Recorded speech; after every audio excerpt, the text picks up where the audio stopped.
You know, that happens to us every day.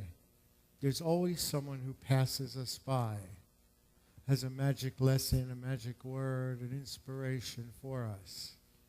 So the question I want to begin with today is, do we notice? Are we awake and paying attention when teachable moments show up?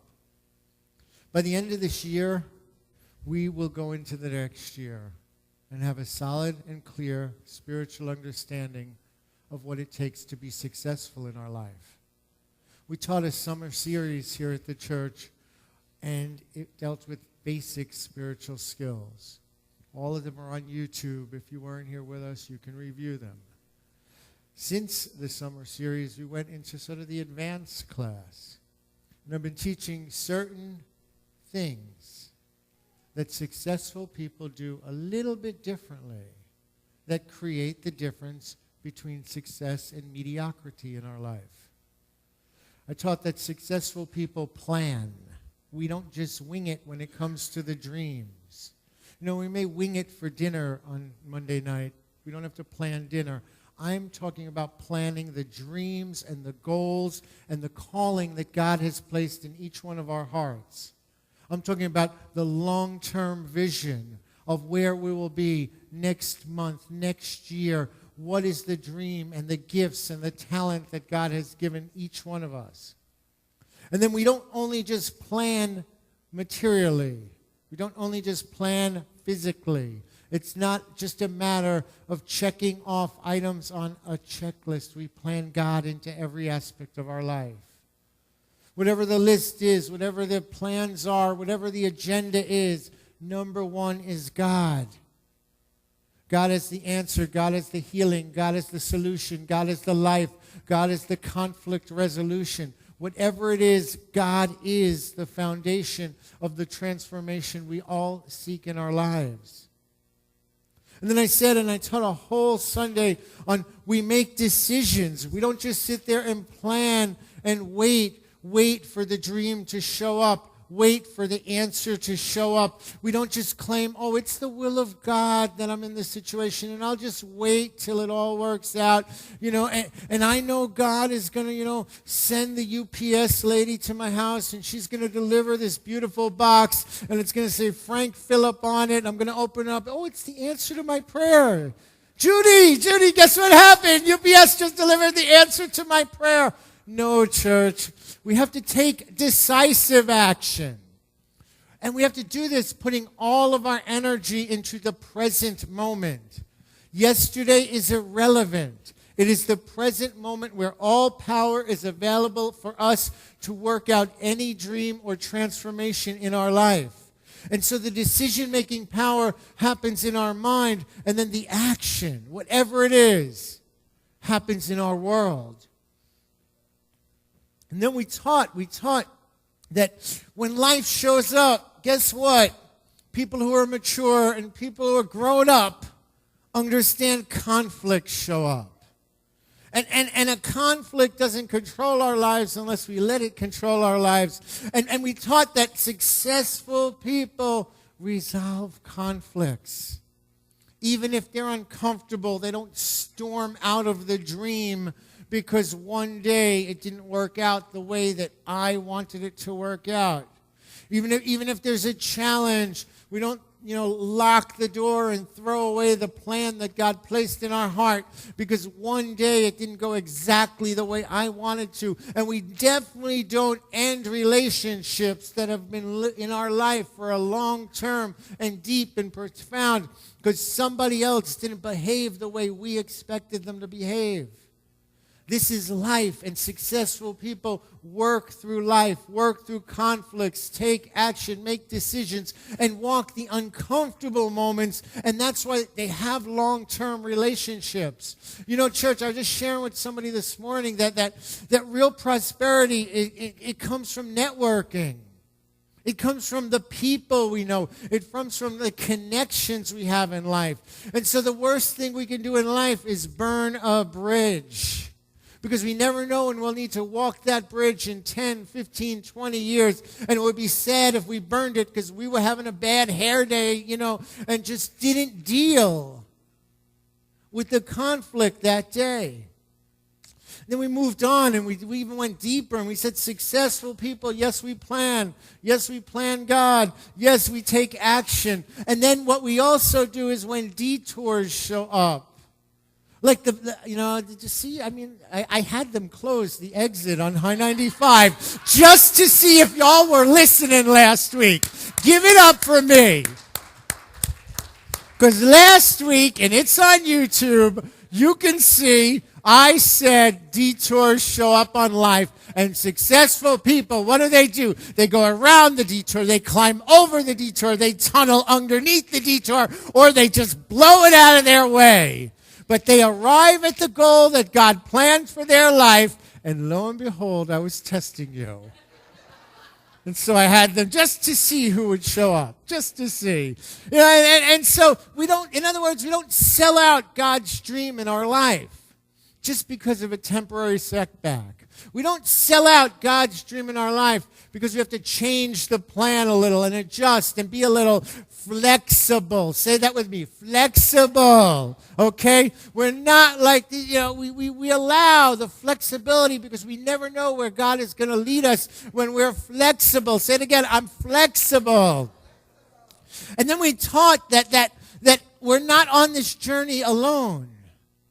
That we seek counsel and we seek advice from the people who already have what we want. That, the talk is called phone a friend. We phone a friend.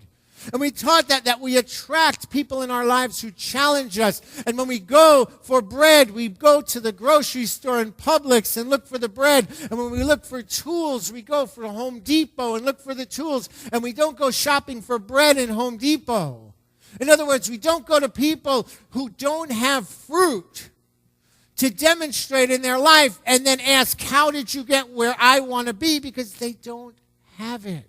This is not a judgment, it's simple observation that every one of us has that favorite 5 in our life that we seek out in the times of conflict, that we seek out based on for decisions we want to make, that we can talk out loud with them and we can discuss in the goal setting. But there are people who are spiritual. There are people that have God in their life. There are people that we have seen withstand through a conflict and come out on the other end. We don't go and look for bread in the hardware store. And so those people that we seek out are people that have what we want. And today I want to talk about something that's very, very clear. Successful people are teachable. Wow, talk about crickets. Wow, successful people are teachable. Successful people, they grab hold, church, of teachable moments in their life. Well, I got to define, what is a teachable moment? A teachable moment is an unplanned opportunity that shows up where life basically gives us a chance to see more. Life presents us with a new insight. A teachable moment, we cannot plan for them. This is not registering for school because I want to learn Hebrew and showing up and reading the textbook and taking the quizzes and doing the homework. No. Teachable moments are surprises. And they're presents that we have to choose to unwrap when they show up. And so there are these fleeting moments in our life. They must be sensed and seized by us in that very moment in order to grab it, because the moment only lasts that time. In Corinthians, it says, this is what we speak. From the 2nd chapter in the 13th verse. It says, this is what we speak, not in words taught by human wisdom, but in words taught by the Spirit, explaining spiritual realities with Spirit-taught words. Spiritual realities show up in our life. The goal is to respond spiritually. And the way to learn Spirit in our life is to be teachable when life shows up. And it says the person without Spirit does not accept the things that come from the Spirit of God, but considers them foolishness and cannot understand them because they are discerned only through Spirit. This is why a life of prayer is so crucial. This is why we're teaching meditation practices on Monday nights for the next 4 weeks. This is why to be prayed up, so to speak, before the teachable moment shows up makes all the difference in our life. You don't need to go to a church every day and sit there for an hour. You need to wake up in the morning and just take a few breaths and relax. You need to take lunch and breathe for a few minutes. You need to come home from work and give yourself 5 minutes of relaxation and contemplation and go over 5 things that you are thankful about that day. You know, do we have a burning desire for success? That's a question to ask. Do we have a desire for success? Because no matter what's going on in the world, there are people who are successful. No matter what has been happening through history, there are people that break through the barriers that history has set up. And so successful people, success, today I want to let you know, is the skillful application of what we learn. You know somebody that's like book smart and has no common sense. Okay, y'all know somebody like that. Nobody here. Okay. That's not a moment. Oh, my God, he was talking about me. No.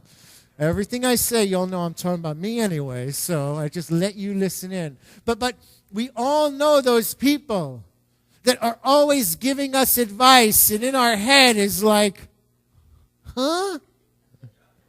You're telling me how to... just fill in the blank, all right?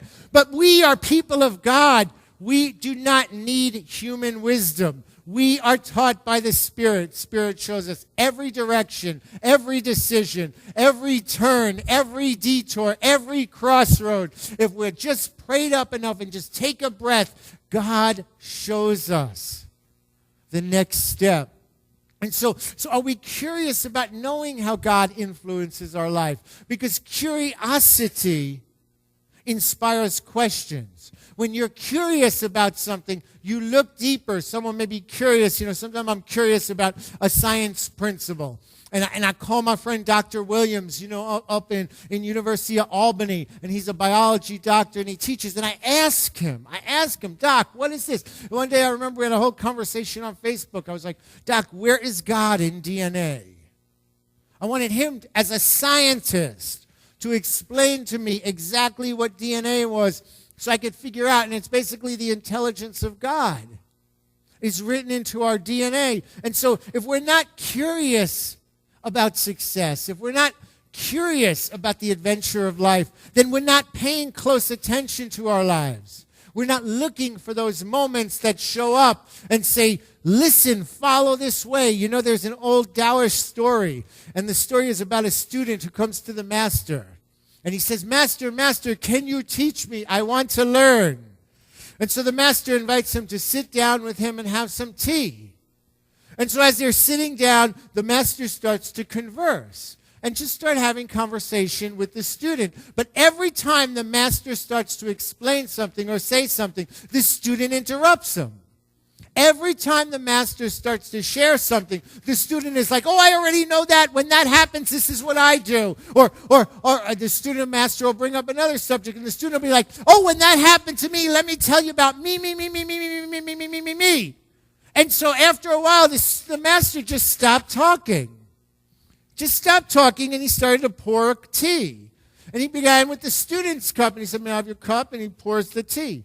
And he's pouring, and of course the student is interrupting him, and he's pouring and pouring. Well, the cup fills up, and the master just keeps pouring. And the tea starts overflowing, and the student shouts at the master, stop, that's enough, my cup is full. The master smiles and says, yeah, your cup is full. That's why I can't teach you anything. You see, in order to be teachable, we have to acknowledge that our cup is not full. The moral of the story is clear. This student was unteachable, even though he showed up asking to be taught. Every time the master tried to explain something, he had to talk about himself, his experience, and what he already knows. Instead of listening, his ego wanted to show how much he already knew. And so in teachable moments, the key is to listen to God. See, this student was not open to anything new. And what he said, the master, is you have to empty your cup before you can learn anything new from me. And as Sandra sang, we never know when someone shows up and crosses our path and wants to teach us about love and wants to teach us about life, wants to teach us about, behavior and attitudes. There are successful people everywhere, and we can learn from anybody in our life. When we're talking, we're not listening, and we're not learning. And so as the empty cup, it represents obviously our mind. As the empty cup listens, then it can be filled. It can be filled with observation. Sometimes it's best to just sit back and watch God work something out. Dr. Oliver taught me that. Give it up for Dr. Oliver. Really, sometimes it's just, she taught me, I'll never forget, it's like we just sit back and watch it like it's a Broadway show. Just see the curtain open and what's going to happen in Act 3 in this one? How's God going to deal with this little mess I've got myself into? All right? And so now teachable means learning, but it means learning something new, something different. Church, I have an 8-track here. It's Elvis, okay? I can teach you how to play the 8-track. Okay, I can teach you all about it. I can teach you, how the sound works on it. I can teach you why it's even called an 8-track, okay? But the knowledge is old and the information is stale. Too often, we want to be teachable as long as they teach us what we want to hear. We want to be teachable, but we want to stay the same. We want to be teachable, but we don't want to stretch. But I can also show you how to use my iPod. Okay, this has 8 songs on it. This has 5,300 songs on it. Okay, this sounds like garbage. This is digitally recorded. This also plays videos. I can plug this into any one of your TVs at home and play videos of our service or of music. All right? So teachable means teaching and learning new material. Now, I want you to know I teach cutting-edge theology and Christianity in this church. I teach it because I've lived it. I continue to teach it because it works. And so when things don't go my way, my response is I study more, I pray more, I practice more, I sit back more, I seek out my friends, my counsel, my mentors, my bishop, and I stand in the fire. This is what works for me. But what I find is many people, especially in New Thought Christianity, for some reason, forget about God when they need God the most.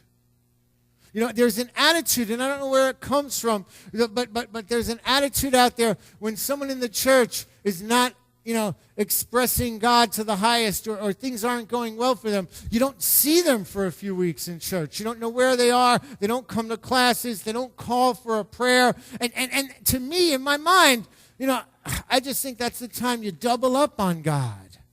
You double up on God if you're not feeling good. You double up on God if things aren't going your way. Consider the insight of Dr. Scott Baker, who was a psychologist, and he also taught martial arts for many years.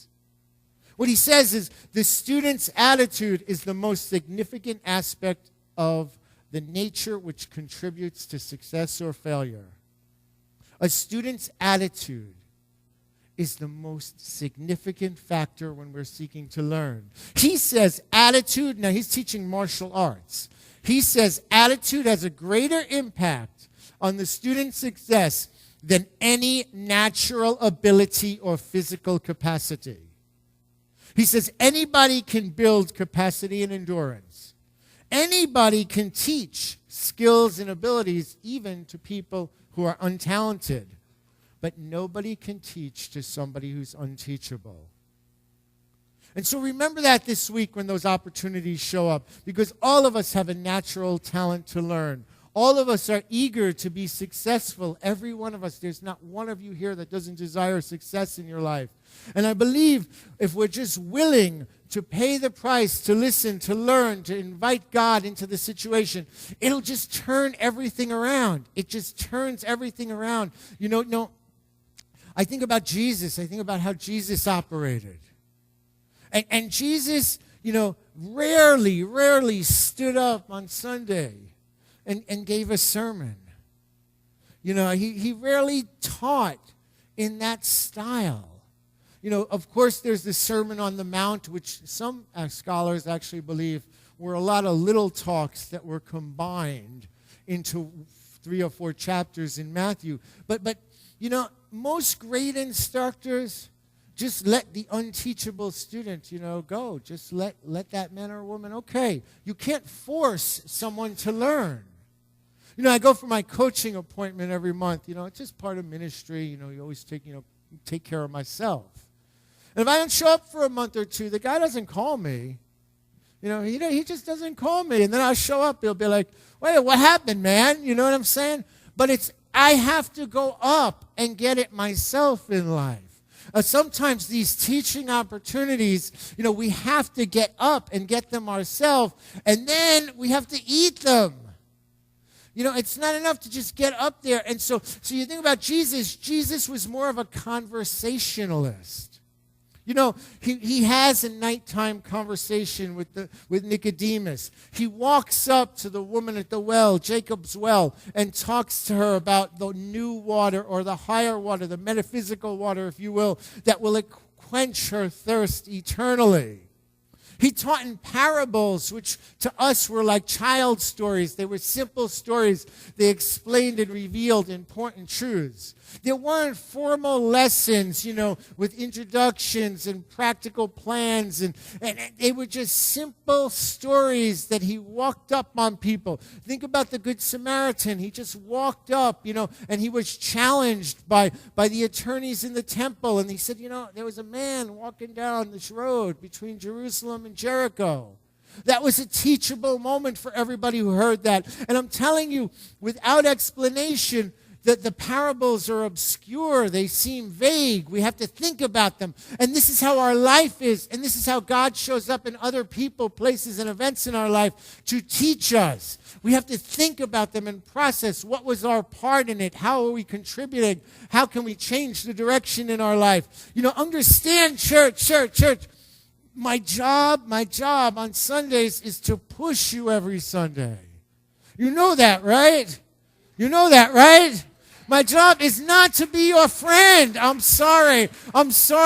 You want a friend? Come Monday night and one of my weeknight classes. You want a friend? Come to Judy's prayer circle on Wednesday. But on Sunday, my job is to push. And if you don't feel a little pushed on Sunday, then I haven't done my job. I've been exercising for a while. I don't know if anybody's noticed. But I'm going to share with you how that came. I don't think I've ever shared this. Basically, it was a few weeks before my 49th birthday. And God spoke to me in a booming voice. This was a booming voice from the sky, believe me. It was loud and it was clear. Remember, I told you it was a few weeks before my 49th birthday, right? And this booming voice from the sky, God, said, Frank, what you look like on your 50th birthday is how you're going to look forever. And then I passed by a full-length mirror. And I said, thank you, God, for giving me 13 months instead of 1 month to deal with this. So I got the warning, and I've been just exercising regular. Now, I want you to know I had a realization a few weeks ago, is that I've gone all I can on my own. I've gone all I can on my own, and I realize I'm not pushing myself enough, and I want to push myself a little harder because I have, what do we have? My birthday's in March, so, we got 5 more months. So, because now this works 2 ways. God said what I look like on my 50th birthday, I'm going to look forever. So if I could get like washboard abs on my 50th birthday, I'm having them forever. Why? Because that's what God said, and I'm never going to have to do another sit-up in my life. Isn't that a good deal? Because God said it, so it's true. All right? And so I start with a trainer tomorrow, because I'm going the next level. And I want you to know, I've been watching all the trainers. There's about 20 of them in the gym. I picked out the meanest guy. I picked out the guy that makes people go to the first floor of a 3-floor parking lot and do lunges up the whole 3 floors. Like in the unair-conditioned outside parking lot. Because I want to go to the next level. And I understand it takes work, it takes commitment, it takes showing up. And so I know I've gone all I can on my own. And so when it comes to God and transformation, I don't play. When it comes to preparing my sermons, I don't play. There's a teaching moment in every experience. And I believe the sermon, the Sunday, the prayer, the music, Tim, come on up. There's all of that prepares us for the teachable moment in our life. Do you understand what I'm saying? These are not the teachable moments. This is the foundation. So when, the detour shows up on Monday, or the conflict shows up on Tuesday, or we catch ourselves blaming somebody else for our problems on Wednesday, we take that deep breath and say, this is a teachable moment. So I invite you to remember this all week. Unfortunately, we get so accustomed to blame people. We get so accustomed to blame somebody else. I went on a cruise recently, thanks to all of you. I went on a cruise recently. I had a great time. And we had this time where we could hang out with the captain. People could ask the captain's questions. And somebody asked the captain a question. You go to ports and you could leave the ship for 8 hours. We went to Jamaica, we went to Nassau, we went to Cozumel. And the ship stays there and you could leave for 8 hours. And so somebody asked the question to the captain, how many times does he leave a person on shore if they don't show up for the boat on time? So the captain was a very funny guy. He's like, he says, the captain responded, I don't leave anyone, they leave me. They leave me. We told them they have a schedule. It was announced when they walked off the boat. The ship leaves at 5 o'clock. So if they showed up at 5:15, he's like, I didn't leave anybody, they left me. And so this week, don't let a teachable moment, church, sail away. Don't let a teachable moment where you can become a better woman and a better man sail away. Get on the boat. Don't be late and miss the moment God places in your life to heal something for once and for all. Just embrace the discomfort that shows up. It will only last a minute, and ask God, what can I learn about myself from this moment? And so it is, and it shall be. God bless you. Amen.